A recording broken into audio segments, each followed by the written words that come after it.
wasn't making. You ain't married either, are you? It's nice about working in an urban environment like this on the bikes. Like here, we have guys who can roll through a parking lot, basically sight unseen. Even today, but more so when we first started off, the guys we'd roll up on a group of gangsters and we'd be on our bikes and they're just making comments. Didn't see us coming. What are you doing on bikes? That ain't fair. You know, just things of that nature. So it's you know, we kind of like, for me, I kind of chuckle and I go, hey, you're right. Now, you know, get in the car. Paraphernalia. We didn't manufacture the meth pipe. And paraphernalia. That's not your purse? You were just carrying it? No. Okay. That's my purse. Oh. Well, whose crack pipes? By us citing her, we're trying to help her. But obviously, this will be her 4th citation for this. It ain't going to stop her. If you're tired of it, at 8 o'clock in the morning, downtown court, San Diego, you must appear in court. We've really turned our focus to fighting violent crimes here in City Heights in the last 4 months and utilizing those bicycles, and it's really been effective. They know the sounds of the V8s to the Crown Victorias. They know from a mile away that cops are coming. Us, they hear some squeaking on the brakes, they think, oh, local transient on his bike in the back, or a local Joe Schmo is coming back from the market with his groceries on his bike. No, it's 5 police officers coming to enforce law. I'm on a liver transplant list. Why are you drinking beer? You shouldn't be drinking beer. I'm not drinking anything. That wasn't mine. We'll come in late in the afternoon, work till the early hours, 3 o'clock in the morning. Because, you know, we got the bars that sometimes can pose a problem. We'll address those issues. We have vice issues out here, such as prostitution, pimping, pandering, johns and such. Not only do the guys come out here like on a typical nice warm sunny evening to fight crime, but you know, we'll adjust hours to go to a kids bicycle rodeo. We keep helmets that were donated to us back at the bike room, so if we come across kids that are young that their families maybe can't afford to get them a bike helmet, they're just like the one that I'm wearing, we'll give the kids a bike helmet. We've had kids that had flat tires before that were in the park crying. We'll stop. I have a kit with me. We can like patch up their tire for them. You can't put a price tag on that for that kind of connection with the community.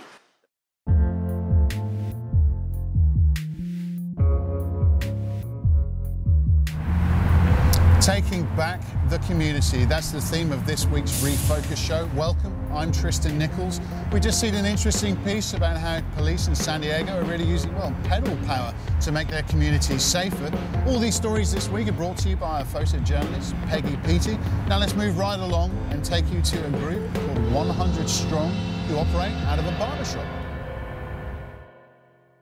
But being 100%, 100 to God, meaning we don't care what God that you pray to as long as you have spirituality inside of you. We also believe that giving all you can towards your family and your children, being a protector and a provider, is something that we strive also to have. The community follows right after the family, meaning strive to do the best we can to where our children can have the best upbringing they can within inside of our community. When we first started the name and everybody started hearing 100 Strong, 100 Strong, everybody thought we were 100 black angry men. And it's funny because the women have taken on a bigger role in this, so I believe that it's only right if we had a woman vice president. We used to go outside every morning, every single morning, and we'd have coffee and we'd talk about the conditions of our community, that nothing's happening. There's nobody stepping up to the plate. With the disparities that happen in this community, anything that's positive, we need to shine light on. Lincoln High School men's basketball team won the 2A Division Championship, state championship, something never done before by any team in San Diego, California. We took it upon ourselves as 100 Strong to get together some money to actually get awards in the name of the Southeast San Diego community. Like I said, we were trying to be stealth. We didn't really want people to know who we were. We were just gonna do good stuff in the community.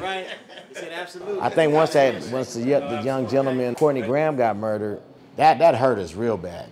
So the Four Corners of Death, Euclid and Imperial, which it's been called that ever since I've been a young person, we decided to have a rally up there and call it the Four Corners of Life. That's when the whole organization took a whole nother turn, because we canvassed the entire 4th District for 2.5 years on one Sunday a month with just volunteers, and we knocked on almost over 5,000 doors.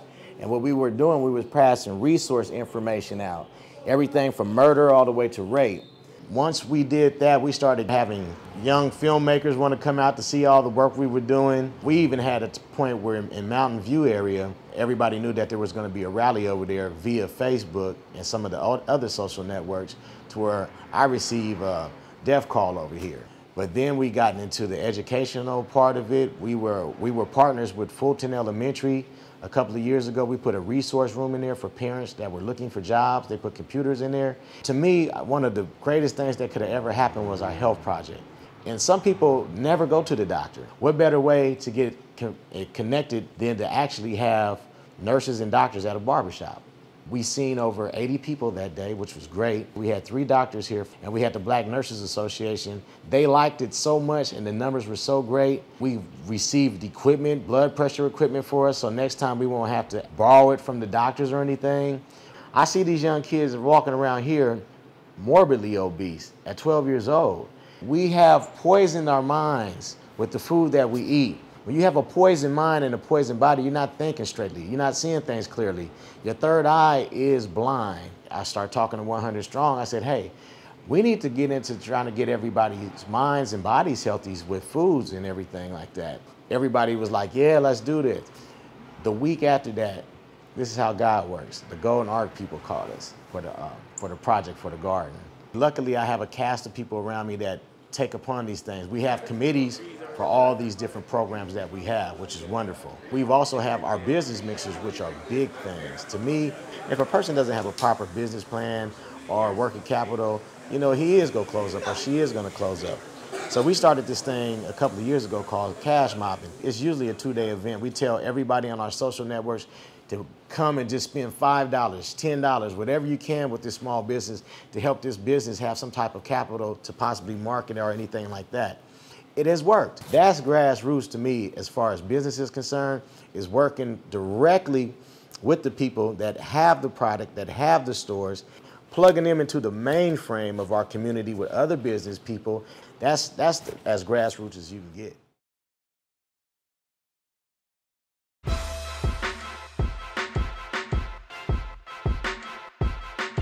And welcome back to this week's Refocus. The theme of this week, taking back your community.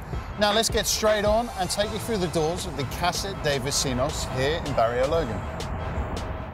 People like my parents who were recent immigrants who immigrated here in 1978 were working class. My mom still works at the laundromat in Angelica, and my dad is still a waiter. All of a sudden the rent was rising up.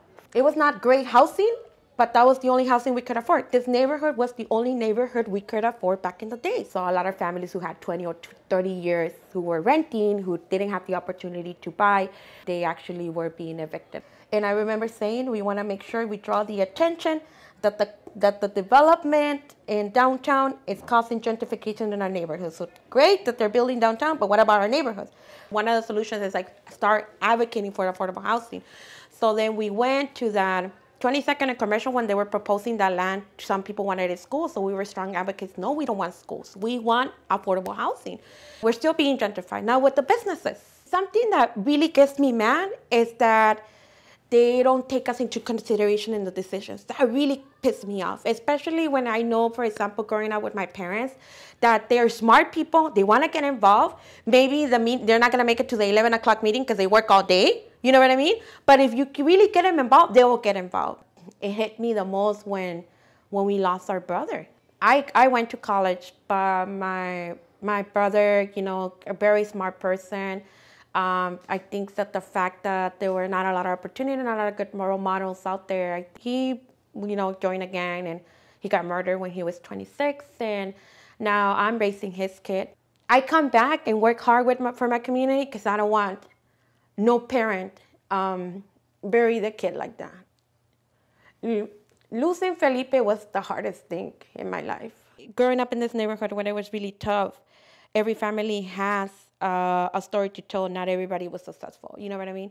And I think if anything, all children should be successful. All children should go to college. So it's all about space. It's about claiming the space, you know? In a way, we were a little like, gangs like my brother. We're like claiming my space in a positive way, you know what I mean? You're kicking us out of here, we're creating our space. So everybody needs a space in this world. we were no longer welcome in this community. And that's why I'm still here, to make sure that we have a space, to make sure that the affordable housing that it was promised, it gets there. Because when we don't have a healthy home, when we don't have healthy jobs, when we don't even have affordable care, when then the family is not healthy. And what happened when the family is not healthy? Someone will screw up. One of the kids will screw up. And the whole family suffers, the whole community suffers. And that's when I saw when I buried my brother. It was not just me. It was not my family. Everybody could relate to it. I see our family struggling, and when it's enough. You know what I mean? And I think, if anything, I'm more like, let's do something. Basically, we need more leadership development in this community, so that's why we did the Leadership Institute in 2012. We had a great attendance. We graduated more than 75 residents. We did them a great ceremony. It was about tenants' rights, immigration rights, leadership development, how to do organizing. From there, they said, you know what? Walmart just came into our community. And we had a great farmers market that created that we had our community. We had our menudo in the mornings. So now from there, the graduates built this sobre ruedas, which is kind of like how they call their own farmers market in the neighborhood. One of the things about the sobre ruedas is that we create community. We create a space, a sacred place where the community can gather. And I think by gentrification, by taking affordable housing away, we're killing that out of the community. I grew up in this community. There's community. There's unity. We know our neighbors. How do we maintain those sacred places in our community to make sure that our children understand that they're bicultural, bilingual, come from two different histories and embrace that? We don't want a Chicano park without Chicanos. And so I think that it's really important for us to know that Sherman Heights and Barrio Sherman and Barrio Logan has a strong history of Chicano history and their struggles, and that we were facing the same struggles that a lot of people faced in the 30s and the 40s. We are very strong people that were still organizing in the neighborhood because we love the neighborhood. Some people still live in the neighborhood. And I think that's where my parents, that they didn't show me the bad neighborhood. They showed me the strong, hardcore, that you need to be out there. You need to be organized. You need to be in the meeting. If you want to change, go get the change.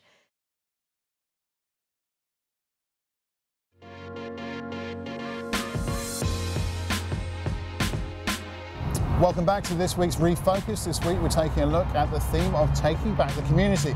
Now, whatever area of the world you're in, kids, they're an integral part of each and every community, right? So now we're going to look at back-to-back stories, but first on how kids are really leading an effort to build a skate park in the north and south areas of San Diego. And we'll also have a piece on the Gompers Academy.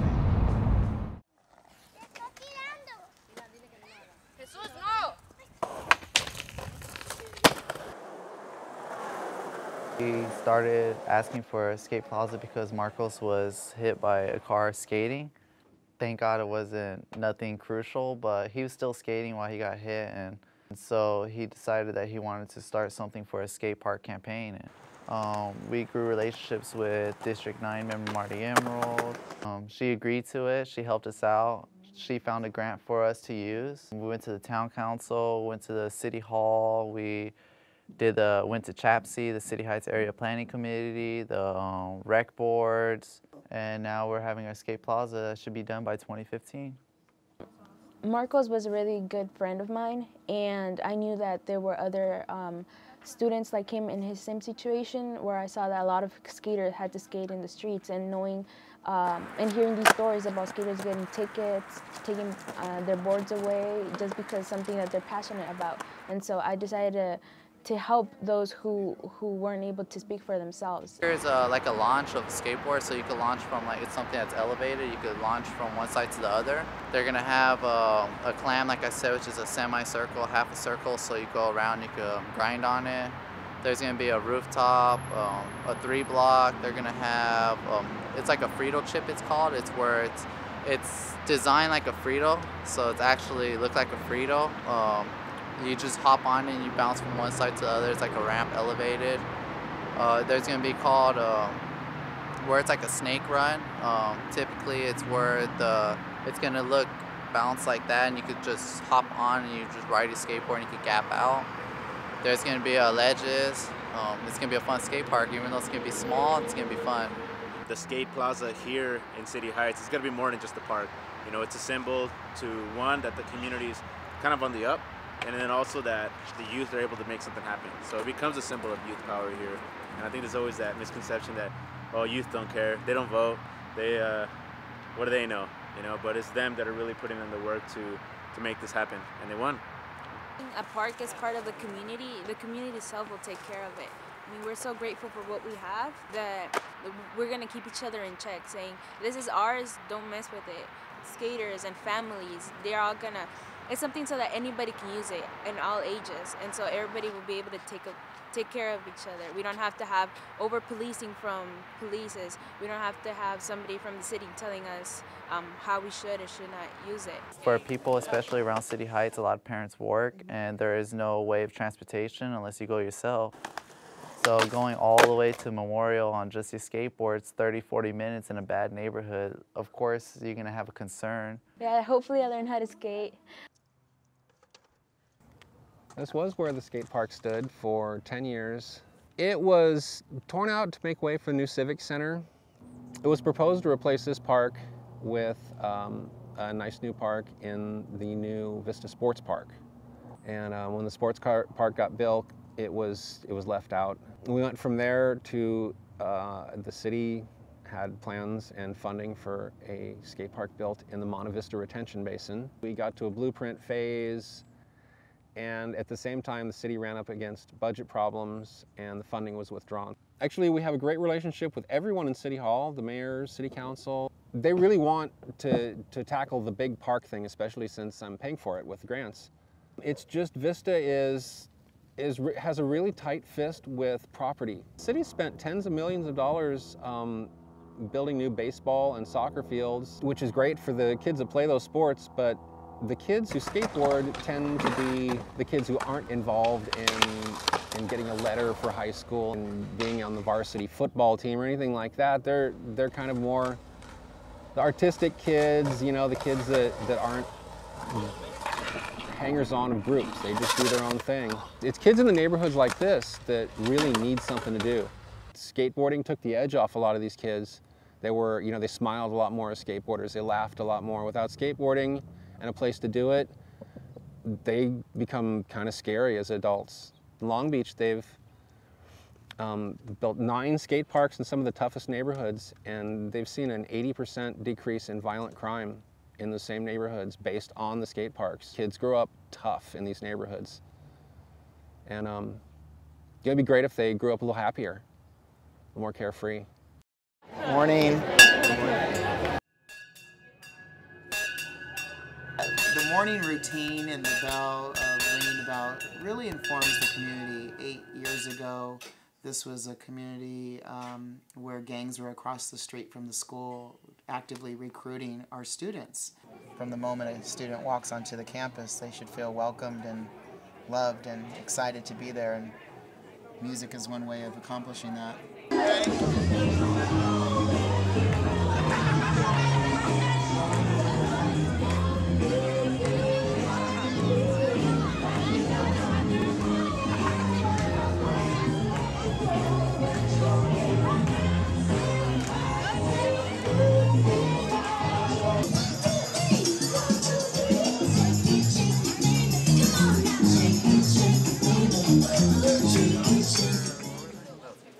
Number 12, Jonathan Martinez. Playing against Kynes. Jonathan, you're white, Kynes, you're black. Chess is a game that prepares our students for the future. So they learn how to focus, they learn how to strategize, they learn how to plan out their next move. And in the future, hopefully they'll be able to pull back on that strategy and learn from what they learned in chess to other areas in life. We all fall under this belief that if we work together, we will get somewhere together. And this year, I feel like we're accomplishing that. I remember I used to have really bad grades, like the lowest GPA that you could ever have. And then I started coming here, and little by little, I started believing in myself and started seeing that in my old school, they didn't help me. Last year was the first time, like, I got a 4.5. That was, like, the highest GPA ever. I wish I could stay here for longer. I can't. Well, every Friday, the parents are welcome on the campus. We have a coffee with the director, And it's an opportunity for the parents to really get to know what the instructional program looks like, what is happening in the classroom. So a lot of our parents aren't familiar with the new technology that's going on with students like Facebook and MySpace. So, you know, we talk about that and how important it is to know what your child is doing. 100% of our students receive free or reduced lunch. I think the important part about what we do is we've discovered that putting the breakfast carts out at the gate supports all of our students getting breakfast as they come in. So we moved it from the cafeteria to the gates, where as the students come in, they're greeted and they get their breakfast, and we know they're going to do better in class because they have a meal to start the day. We're part of a pilot project with the district where we are using local growers and bringing lots of natural farm fresh produce into our school, and that's working out really well. And of course it's under federal guidelines, and the kids are provided the meals that meet those federal guidelines. Many of our students are first generation graduates from high school, and definitely first generation students going into a college post-secondary system. So we're really excited that they have the opportunity to do whatever they hope to achieve in their life. We just hope that Gompers Preparatory Academy is an example for any school across the country, that anything is possible when you have a committed team that is focused on students first.